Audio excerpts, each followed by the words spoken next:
বৃষ্টি হচ্ছে আল্লাহ তাআলার অশেষ রহমত নেয়ামত। আল্লাহ যখন খুশি হন কোনো ঘরে, সেই ঘরে মেহমান পাঠান। তার চেয়ে খুশি হন তখন বৃষ্টি বর্ষণ করেন।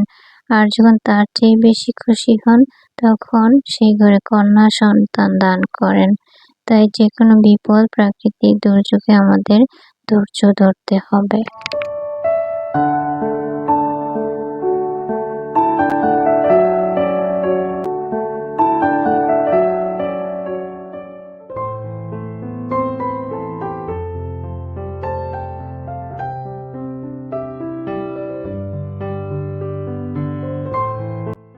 আসসালামু আলাইকুম, আমি সালমা গাজীপুর থেকে বলছি।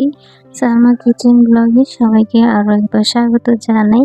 কাছে এবং দূরে, দেশ ও দেশের বাহিরে যে যেখান থেকে আমার ভিডিও দেখছেন, আশা রাখি আল্লাহর রহমতে ভালো আছেন, সুস্থ আছেন। আলহামদুলিল্লাহ, আমি আমার পরিবার নিয়ে সুস্থ আছি।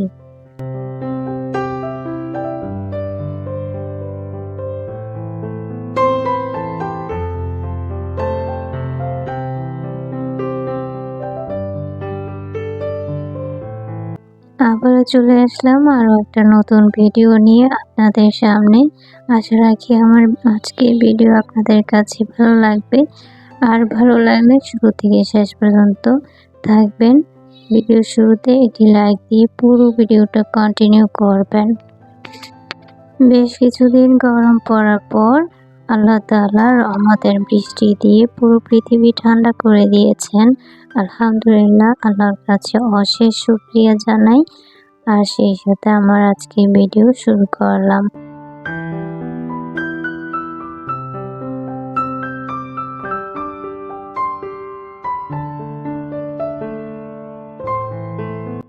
আজকে আমি বেডরুম থেকে ভিডিওটা শুরু করেছি। বেডরুমের বেডশিটটা চেঞ্জ করে নেব আর কি। তো এই বেডশিটটা তুলে আরেকটা যে বেডশিট দিয়ে দিলাম। আর আমার এই বেডশিটটা না খুব বেশি কালার নষ্ট হয়ে গিয়েছে। তো আরও একটা ছিল হলুদ কালার, সেটাও নষ্ট হয়ে গিয়েছে। তো বর্তমানে বলতে রাফিউজের জন্য লাল বেডশিটটাই রয়েছে। তবে আমি খুব শিগগিরই বেডশিট কিনবো।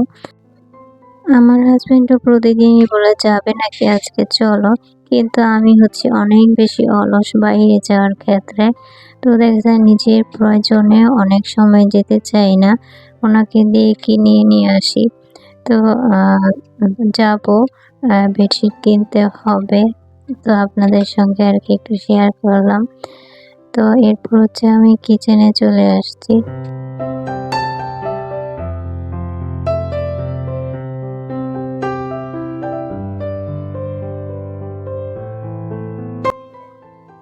সকালের নাস্তায় আজকে আলু ভাজি আর ডাল রান্না করে নিয়েছিলাম অফ ক্যামেরাতে। আর ডিমটাও ভেজে নিয়েছি।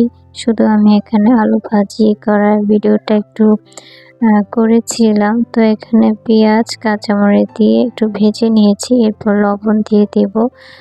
তো লবণ দিয়ে দিয়েছি, তারপর একটু ভেজে তারপর হলুদ দিয়ে দেব, হলুদের গুঁড়া সামান্য দেব। তারপর সামান্য ভেজে হলুদের কাঁচা গন্ধটা চলে যাওয়ার পর আমি এখানে আলুটা অ্যাড করব, আলু কুচিটা আর কি। তো আলু ভাজি আমার পরিবারে সকালবেলার একটা প্রধান নাস্তা বলা যায়। সকালে আলু ভাজি, ডাল, ডিম ভাজা দিয়ে ভাত খেতে ভালো লাগে। তো আসলে আমি হচ্ছে একজন ভাত পাগল মানুষ।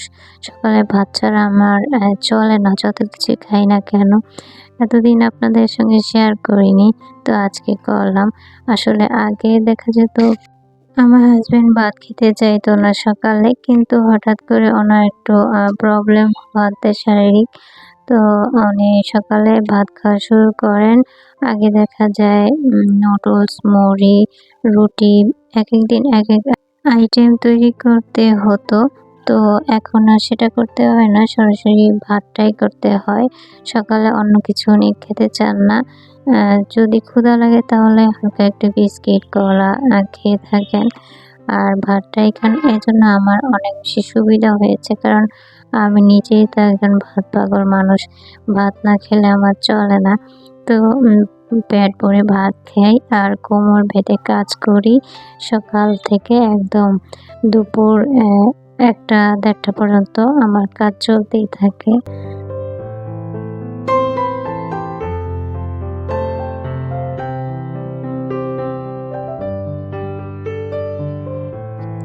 আমি তাড়াহুড়া করে কোনো কাজ করতে পারি না। ধীরে, ধীরে স্টেপ বাই স্টেপ একটা করে কাজ করি। তো আমার আপুরা দেখি খুব দ্রুত কাজ করে কম সময়ের মধ্যে।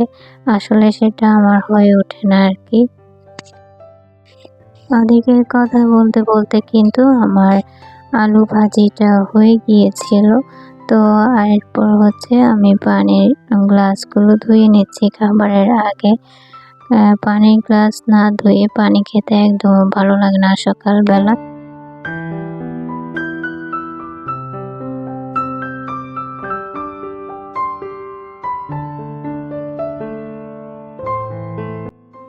এখন আমার নতুন চ্যানেলের ব্যাপারে আরো একটু কথা বলি। সেটা হচ্ছে কিছু, কিছু আপুরা বলছে ভয়েস দিতে। যে আপুরা বলছেন তাদেরকে আমি অনেক বেশি সম্মান করি। আর তাদের চ্যানেলগুলো আলহামদুলিল্লাহ অনেক বড়। আর তারা তাদের অভিজ্ঞতা থেকে এই কথাগুলো বলছেন। তবে আমার ভয়েস দেওয়াটা অনেক বেশি সমস্যা। যার কারণে হচ্ছে এই চ্যানেলটা পিছিয়ে গিয়েছে। শুধুমাত্র ভয়েস দেওয়ার জন্য। ভয়েস আমি সঠিক সময়ে দিতে পারি না। যার কারণে ভিডিও আপলোড দিতে দেরি হয়ে যায়। সব মিলিয়ে আরকি আমার এই চ্যানেলটা পিছিয়ে গিয়েছে। এজন্য ভেবেছি ওই নতুন চ্যানেলে ভয়েস দেব না। তো আপুরা যেহেতু রিকোয়েস্ট করেছে আমি যদি পারি দেব। আর যদি না পারি তাহলে তো আর কোনো কথাই নেই। আ তারপর হচ্ছে আমি আমার গেস্ট রুমে চলে আসছি। এই যে এখানে একটা ড্রাম, এটার মধ্যে চাউল রাখা রয়েছে। এটা হচ্ছে পোলাও চাউল আরকি। আমার কিচেন ক্যাবিনেটে এই ড্রামটা ঢোকে না, তো কোথায় রাখবো? তো সবকিছু চিন্তা করে গেস্ট রুমে রেখেছি। তো অনেকদিন ধরে এভাবে আছে। ভাবলাম এটাকে একটু ডেকোরেশন করি। তো ভাবলাম আমার মেয়ের একটা এই যে জামা রয়েছে কুচি করা আরকি। এটা তো পরে না, সে ছোট হয়ে গিয়েছে, ওনার হয় না। তো ভাবলাম এটা উপর থেকে কেটে ফেলে দেই। তো উপর থেকে কেটে বডিটা ফেলে দিয়েছি। তারপর ড্রামটা ঢেকে দিয়েছি। এর উপরে একটি ফ্লাওয়ার ভাস রেখে দিয়েছি। তো দেখতে কেমন হয়েছে আমার অ্যা এই জিনিসটা আপনারা অবশ্যই বলবেন। তো আমার মাথায় অত বেশি বুদ্ধি কাজ করে না। বুদ্ধি খাটিয়ে অত বেশি কাজ করতে পারি না। তবে এটা আমি খুব সুন্দরভাবে ডেকোরেশন করেছি।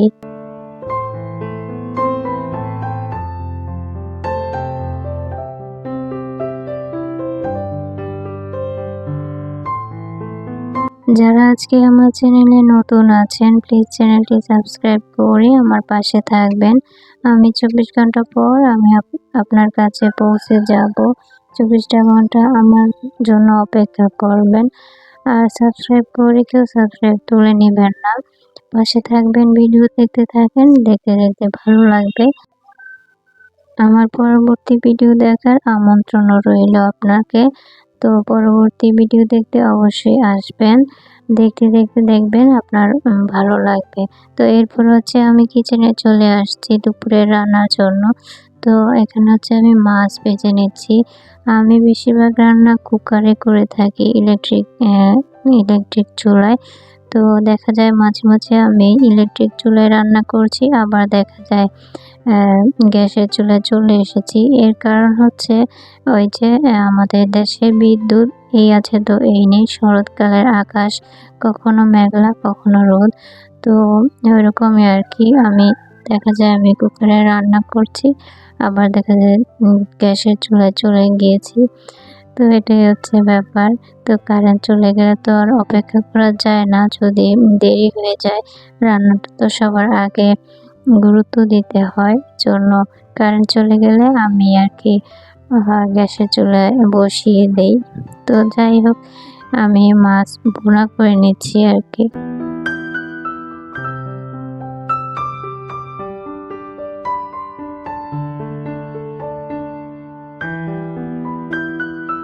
মাছটা ভাজা হয়ে গিয়েছিল, এদিকে আমার মশলাটা কষানো হয়ে গিয়েছে। এরপর গরম পানি দিয়ে আরো কিছুক্ষণ কষিয়ে নিয়ে তারপর এই তো মাছ ভাজাটা দিয়ে দিচ্ছি। তো এইদিকে রান্না করতে করতে দেখলাম যে একটা পর্যায়ে বিদ্যুৎ চলে গিয়েছিল। ওই যে বলেছি একসময় দেখা যায় কারেন্টের চুলা আর একসময় দেখা যায় গ্যাসের চুলা, তো আর কি করব। তারপর আর কি গ্যাসের চুলায় বসিয়ে দিয়েছি। তো আমার রান্নাটা এই পর্যন্তই ছিল আর কি। তারপর আর কোনো ভিডিও করিনি অন্য কোনো কিছু, যেহেতু কারেন্ট চলে গিয়েছে। তো এরপর হচ্ছে এখানে কিছু বিস্কিট নিয়ে আসা হয়েছে। তো টুস বিস্কিট আর কি, এটা চা দিয়ে বা দুধ দিয়ে খেতে ভালো লাগে। তো আমার হাজবেন্ড নিয়ে আসছিল, আমি একটু ভিডিও করে নিলাম। আর এটা হচ্ছে আমি তখন তো গরম ছিল, আজকে যে ভয়েস দিচ্ছি আজকে তো আর সেরকম গরম নেই। তো আমি গুড়ের শরবত তৈরি করে নিয়েছিলাম। তো আমি যে ভিডিও করব সেটা আমার মাথায় ছিল না। তো ভাবলাম তাহলে ঝগে যেহেতু দিচ্ছি, তো এখান থেকে একটু ভিডিও করে নিই। তো গুড় দিয়ে লেবু দিয়ে শরবতটা তৈরি করেছিলাম। তো শরবতটা খেতেও মাশাআল্লাহ অনেক ভালো হয়েছিল। তো শরবত করে আমি ফ্রিজে রেখে দিয়েছিলাম। সকাল 10টার পর থেকে আমি যেহেতু বাসায় একাই থাকি, ওরা তো চলে যায়, স্কুলে যায়, মেয়ে ছেলে যায় মাদ্রাসায়, আর আমার হাজবেন্ড যায় অফিসিয়াল কাজে। আমি বাসায় একাই থাকি। এই যে ভিডিওর অংশটুকু দেখছেন এটা হচ্ছে গতকালকে বৃষ্টি হয়েছিল যে, সেটাই আমি ভিডিও করে নিয়েছিলাম। তো আমি দুপুরে ঘুমিয়েছিলাম, হঠাৎ লাফ দিয়ে উঠি আজানের শব্দ শুনে। উঠে দেখি অন্ধকার, আমি তো ভেবেছি মাগরিবের আজান দিচ্ছে, ভয় পেয়ে গিয়েছিলাম। তো এরপর আর দুপুরে আর বিকালে যে বৃষ্টিটা হয়েছিল সেটাই আমি ভিডিও করছিলাম, আর জানলার পাশে দাঁড়িয়ে ভিডিও করতে করতে আমি নিজেই ভিজে যাচ্ছিলাম। তারপর জানালাটা লাগিয়ে দিয়েছি। তো এটা কিন্তু আমি কালকে দিয়েছিলাম। আমি বেশ কয়েকজনের কমেন্টও পেয়েছি। তো খুব বেশি ভালো লেগেছে আমার এই বৃষ্টির ভিডিও দেখে। সবাই কমেন্ট করেছে। তো সবাইকে অসংখ্য ধন্যবাদ। আর বৃষ্টি হচ্ছে আল্লাহ তাআলার অশেষ রহমত। আল্লাহ যখন খুশি হন সেই ঘরে মেহমান পাঠান। তার চেয়ে খুশি হলে বৃষ্টি বর্ষণ করেন, আর তার চেয়ে খুশি হলে কন্যা সন্তান দান করেন। তাহলে বুঝতে হবে বৃষ্টি হচ্ছে আল্লাহ তাআলার অশেষ রহমত। আর যেকোনো বিপর্যয়, প্রাকৃতিক দুর্যোগে আমাদেরকে ধৈর্য ধরতে হবে, অস্থির হলে চলবে না। সবকিছুর মালিক আল্লাহ তাআলা, তিনি সবকিছুর সমাধানকারী। বৃষ্টি দিয়ে পুরো পৃথিবী ঠান্ডা করে দিয়েছেন। আবার শুকরিয়া জানিয়ে শেষ করলাম। আল্লাহ হাফেজ। আসসালামু আলাইকুম।